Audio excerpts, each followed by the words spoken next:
What's up, Browns fans? Welcome into the Cleveland Browns Report. I'm your host, Matthew Peterson. Today's show, we're going to do a full 7-round mock draft. I got two housekeeping notes before we dive into it. Actually, we'll call it 3 housekeeping notes. One, all of these projections are coming from the Pro Football Draft Network, so if you got any grievances, take it up with them. But there were some things that were a little outlandish, so we had a little fun with it. Don't put this stuff in stone, but it's fun because it's the middle of November. This is a way too early mock draft, but honestly, the reason I'm doing this mock draft right now is college football season is wrapping up. The bowl season's coming around the corner, and you see the Browns got a handful of picks from rounds 1 through round 7, 8 picks altogether. So I just did this video, more importantly, so that when you guys are watching college football and you see a random player, say on Fresno State, like their quarterback, you can have a better idea of, maybe I should watch this guy a little closer. Maybe he could end up on the Browns. So that was the main purpose of this. Also, my third housekeeping note really quickly, the order of the draft is just based on the current standings. I don't think the Browns are going to finish in this spot right here, but I got to start somewhere. So it's not projected standings or anything like that. It's just current NFL standings. Before we dive into the mock draft, predict the score for me. Who you got? Browns, Lions, Week 11 from First Energy Stadium. Let me know who you got with the scores down below in the comments section.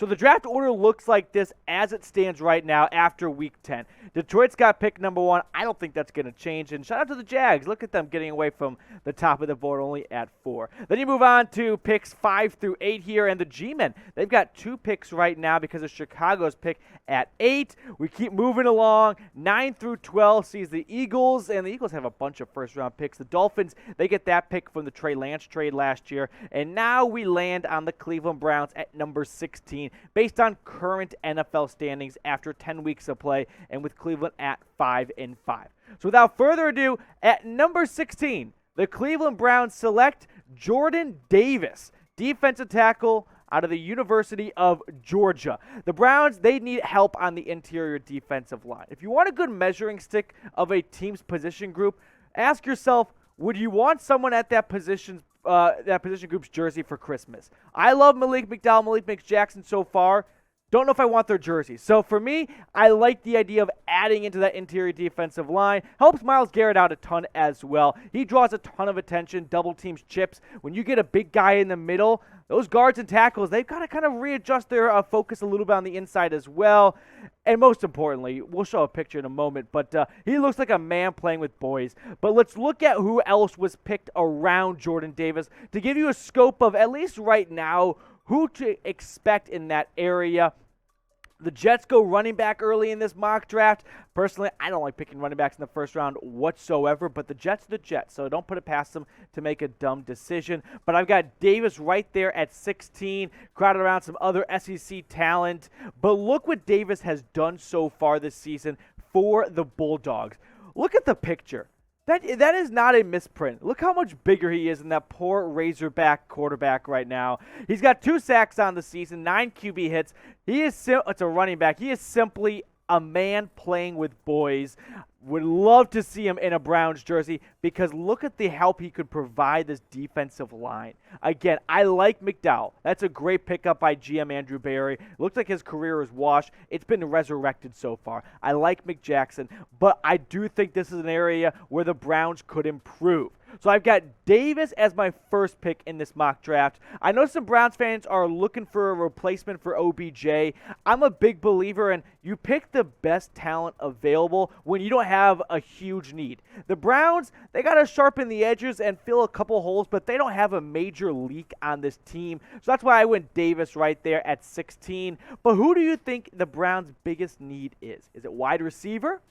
The defensive tackle? If you look at a bunch of mock drafts, they kind of go back and forth, maybe more so on wide receiver. I held off on wide receiver because I liked the guy in the second round. So let me know who you think. I'll make this the pinned comment. So if you get hit with the YouTube ad break, scroll on down, reply. Let me know who you think the Browns' biggest need is in the 2022 NFL Draft. In round 2, the Cleveland Browns select David Bell, wide receiver out of Purdue. So there's your wide receiver pick right now. I got the wide receiver position as the Browns' second biggest need. maybe it should be first. Who knows what the future of Landry looks like? He hasn't played that great, and he's been asking for the ball more and more. Now, the injuries sure don't help, but I don't know if you want DPJ and Rashard Higgins as your true wide receiver 2 and 3, and I sound a little I'm contradicting myself because I do like Peoples-Jones, but why not get some extra help right there? Also, David Bell. He is one of your more well-rounded wide receivers. He can run a bunch of routes. He's at 6'2", but he's not just a red zone guy. He can do a lot of damage in the middle of the field. So far this season with the Boilermakers, he's over 1,000 yards at this point in the season. 5 touchdowns. He was behind Randall Moore last year, who's now with the Cardinals. Another great Purdue wide receiver. Who knew Purdue could pump out so many wide receivers? They've never done this like this rate before. But here's where David Bell went in the second round in my mock draft. You can kind of see who's around him. So the first thing you'll see right there is David Ajabo out of Michigan. I know, no one wants to see that M right now. But I don't think he's going to fall in the second round. But in this mock draft, he did. I think if he is in the second round, you trade up and you get him for sure. Maybe you want to take him in the first. Make a dynamic duo between Garrett and Ajabo. I don't think it's that big of a need, though. I like what you have with McKinley and Clowney, that you don't need to go and make that a point of emphasis. But I've got Bell in the middle of the second round here. But I want to open up to you guys. Make it a two-way conversation. Who do you want the Browns to draft? Is there a name you want to shout it out? An Ohio State Buckeye. I got one on my list, so we'll talk about him later on. Stay tuned for that. But if I'm missing someone, shout it out in the comment section who you want Cleveland to draft in 2022.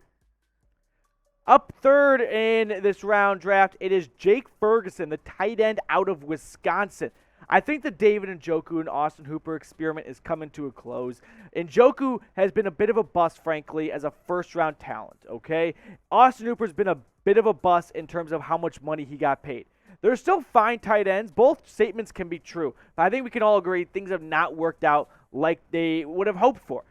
Most importantly, though, Big Ten tight ends just hit different. Go ask Kittle that. If there is something that I live by, it's that you love Big Ten offensive linemen and tight ends. You don't trust Big 12 corners, and you go back to Big Ten tight ends. That's big right there. Maybe I'm biased, maybe not, but I love a good Big Ten tight end, and I like what Ferguson has done so far with Wisconsin. Take it with a grain of salt, these numbers, just because Wisconsin can never pass the ball. So you get your first big quarterback in Graham Mertz, and he still stinks. You can't really be too harsh on these Wisconsin receivers and tight ends. Well, receivers, they never get a good receiver. But the tight end, 4 straight years, he's been a productive member of this offense when he gets the ball. 31 receptions, nearly 300 yards so far this season. You look at the last couple of years, he has been a proven guy. So I got him going in the third round to try and replace what's been a void and a hole on this Browns roster at the tight end spot. Browns fans, make sure you are subscribed right now to get more draft content. We're going to be talking Browns NFL draft all season long, so make sure you are subbed today. Hit that big red button and subscribe. On to round number 4, pick 103. It's the Ohio State Buckeye, Tyreek Smith, the sack monster, 3 seasons already on the year. And again, at this point in the draft, I think you are drafting for quality over needs. And I like what I've seen out of Smith so far this year. 20 tackles on the year, 4 tackles for loss, and 3 sacks already, plus a forced fumble. Big fan of Smith, but hopefully would love to see him stay in the state of Ohio and suit up in brown and orange. But most importantly, who says no to a Buckeye, right? Who's going to turn this idea down? So Tyreek Smith is on the board in round number 4. Swoop him up. At the rate he's playing, probably won't see him in round number 4, but he was there at least in this mock draft. So here we stand right now after 4 picks. This is what the Browns have in my mock draft. I've got Jordan Davis, David Bell, Jake Ferguson, and Tyreek Smith. We got 4 more picks coming up, but first, check out our sportsbook partner, BetUS. They hook you up with the 125% deposit bonus for following 2 simple steps. Chatsports.com/bet. Promo code Browns125. You're rolling in the dough. And also, you could be rolling in a brand new Cleveland Browns jersey. That's right. You heard it here first. All you got to do is follow these 4 simple steps. Take a picture of this slide, take a screenshot, whatever you need to do. Chatsports.com/bet. When you use that promo code Browns125, you sign up, deposit 100 buckaroos, get that 125 on top. Now you're playing with 225. And then all you need to do after that is email jersey@chatsports.com with your BetUS account number, a screenshot of your first bet, and most importantly, You want a Nick Chubb jersey? What color do you want it in? What size do you want it in? Don't want a Chubb? Fine. We got Baker waiting for you as well. I'm talking free Browns jersey. Holiday season's here. Get your loved one a brand new Browns jersey for the season. Watch them open it up and then relax and enjoy betting on the Browns on Christmas Day against the Packers because the Browns are going to win. You heard it here first. We move on in the mock draft. On to round number 4. This one's funny.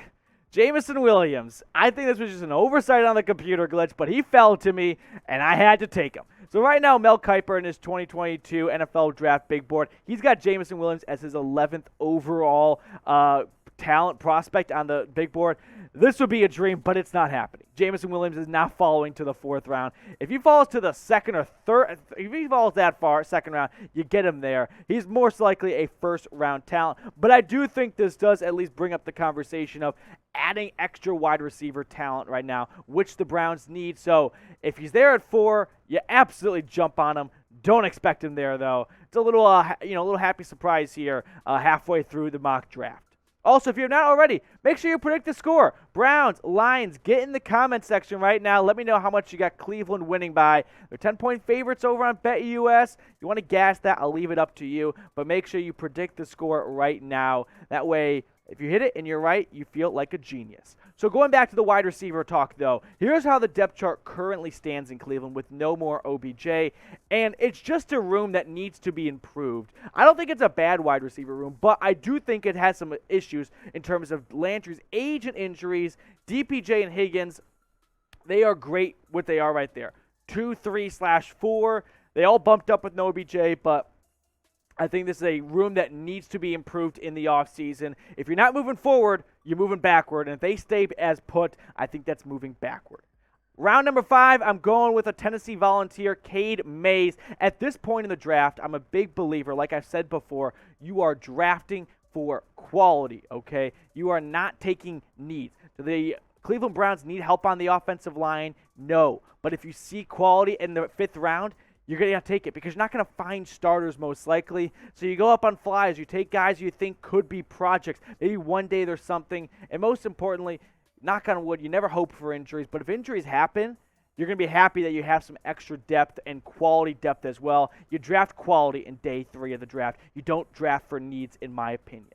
Round number 6, we move on to a first quarterback taken by the Browns, Jake Haener, the Fresno State slinger. He's had a pretty good year so far. Look at his numbers right there. Nearly 3,500 yards, 28 touchdowns to 9 interceptions. Again, I'm doing this mock draft because if you ever find yourself watching some Fresno State Bulldog football and you see this guy slinging it, you could remember, on that Cleveland Browns report, that guy talked about maybe him being taken by the Browns. But anywho, I really think you should always draft your quarterback, no matter the team, every single draft. It's that important of a position. You at least go out and you put up a Hail Mary late in the draft for the next Tom Brady. It's that plain and simple. But do you think the Browns should draft a quarterback? We'll let you guys play GM here. Y for yes, N for no. I think you always draft a quarterback every single draft, regardless of where your quarterback room stands. If it's not the 1st round, it's the 7th round, but you don't miss out on drafting a QB. The final pick in this draft, it's a linebacker. Probably should have him go a linebacker picked earlier in the draft, but I just didn't see one I liked, and I just went with the higher quality player guys. But you pick up a BYU linebacker here because this Browns linebacker room outside of JOK doesn't promise much future, and I don't think you get much future with the 7th round pick, but you got to pick someone, so why not go with an LB? So to wrap up here, let's check out my mock draft from start to finish. Jordan Davis, the first pick in the 16th overall spot out of Georgia. Then you got David Bell, the wide receiver. Jake Ferguson helps out and replaces the tight ends that have not really lived up to expectations. You get the homegrown guy, Tyreek Smith from Ohio State. Then we find Jameis Williams in the 4th round, which is not going to happen, but we can live and dream. Cade Mays helps you on the offensive line. You don't really need it, but he's a good player. You get a quarterback to bring in some competition and then some extra depth at that linebacker position. Before we put this video to bed, grade my mock draft for me. A, B, C, D, or F. If you find Williams in the 4th round, it's an A. I know it's a bit unrealistic, but it's also November, so you're not going to get a great pulse of where these players are going in the draft just yet. You got to wait until like February, March, those pro days and combines, to get a much better and fuller picture of what the 2022 NFL draft is going to look like.